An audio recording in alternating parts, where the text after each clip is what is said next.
Welcome to the deep dive.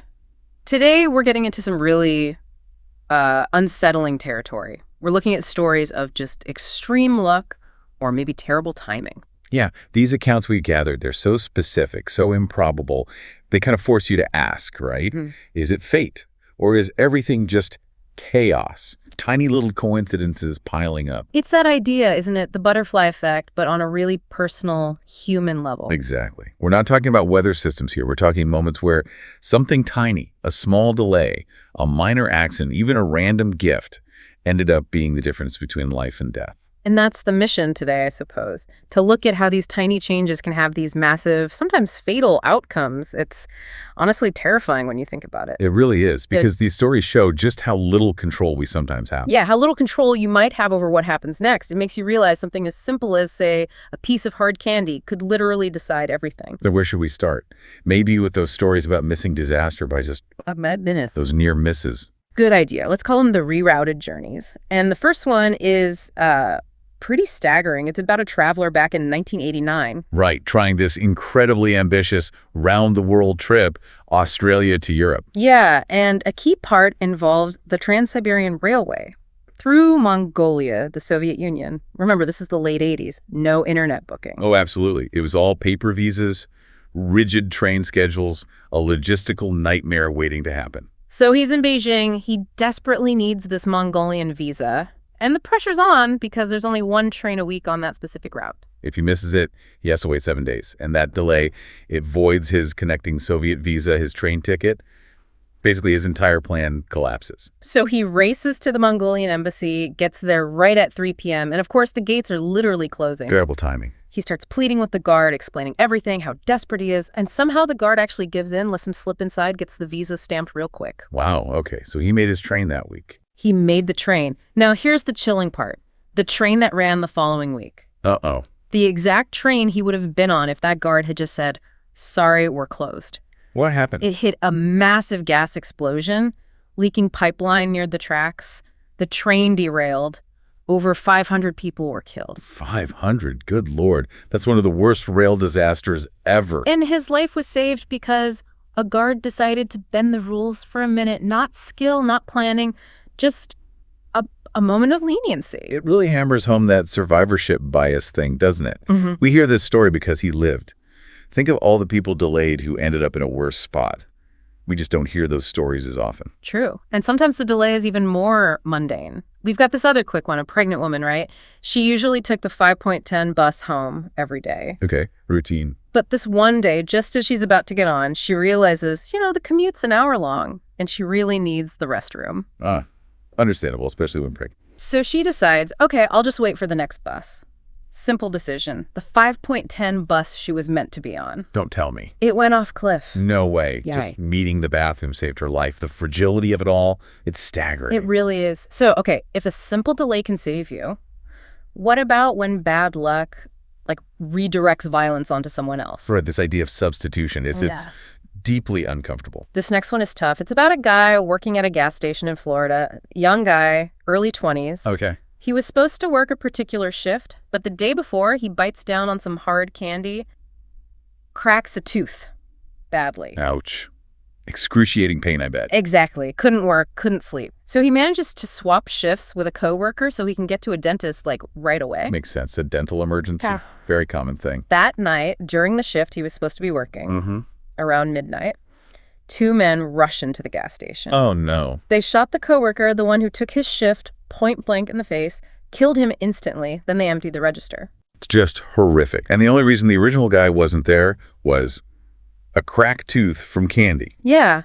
The pain from that piece of candy basically decided who lived and who died that night. It created a vacancy, and the coworker stepped into it. The trigger for that poor man's death was someone else's random physical pain. It's hard to process that randomness. Sometimes that randomness can even act as a weird kind of protection, though. Like this story from Australia back in the 80s. Okay, what happened there? A guy's driving cross-country, Brisbane to Sydney, picks up a hitchhiker. Pretty normal, maybe a bit risky. Yeah. Well, sitting on his dashboard, he's got this Jimi Hendrix bobblehead. Okay, a music fan. Not even. He got it in a Secret Santa gift exchange at work. Yeah. from a coworker he thought was cute. He put it there just, hoping she might see it sometime. Kind of lame, right? Okay, so the hitchhiker sees it. Immediately. Yeah. And the hitchhiker just launches into this intense speech about how much he loves Hendrix, total devotee, goes on and on. So the driver, not wanting to, kill the mood or make things awkward, just plays along. Pretends he's a massive Hendrix fan, too. Oh, yeah, totally. Hendrix is the greatest, nodding along. Just trying to keep things smooth. Understandable. They drive for a while, the hitchhiker's still rambling about Hendrix. Finally, they get to this really deserted spot where the hitchhiker wants to be dropped off, middle of nowhere. Okay, getting a bit tense now. The hitchhiker gets out, then he pulls a pistol out of his waistband. Oh, okay. And he tells the driver, straight up, "I was going to kill you and take your money." Jeez. But, the hitchhiker says, looking at the driver, maybe glancing at the bobblehead, "I can't do that to a Hendrix fan," and he just walks away. You're kidding. Saved by a fake love for Jimi Hendrix. Uh-huh. Prompted by a secret Santa gift. Exactly. The driver later saw the guy's picture in the paper, wanted for murdering another driver who'd picked him up hitchhiking. The lie, the bobblehead. It created this instant fake bond that acted like a shield. That's incredible. A killer with this bizarre, arbitrary moral code based on music taste. Fake music taste at that. Wild, isn't it? Okay, so we've seen delays and objects saving lives. What about when something bad has to happen first? The sort of gift of the accident. Yeah, this is maybe the hardest category to wrap your head around psychologically. Yeah. Finding salvation through misfortune. Right, so this person recounts driving to work, just a normal day, and bam, gets rear-ended. Hard. Okay, a car accident. And the other driver's excuse. Apparently, he was distracted by a pretty lady walking along the sidewalk. Come on, seriously. Seriously, Yeah. A moment's distraction causes a pretty serious crash. Anyway, the narrator hits their head in the collision. Right, potential concussion. So the doctors say, look, just to be safe, let's get an MRI. Purely precautionary because of the head bump. Wasn't strictly needed for the accident injuries themselves. Standard procedure makes sense. But the scan, it shows something else entirely. A tumorous growth on their brain. Completely asymptomatic, no signs, no warnings. Wow, an incidental finding. And the doctor said it was the kind that gives no warning until it's too late. Terminal. If they hadn't found it right then. Would have been inoperable soon. Exactly. So this car crash, caused by some random guy looking at some random woman, forced a scan that caught a fatal condition just in time. Emergency surgery saved their life. The accident itself became the diagnostic tool. Yeah. Life saved because of a stranger's glance and a resulting collision.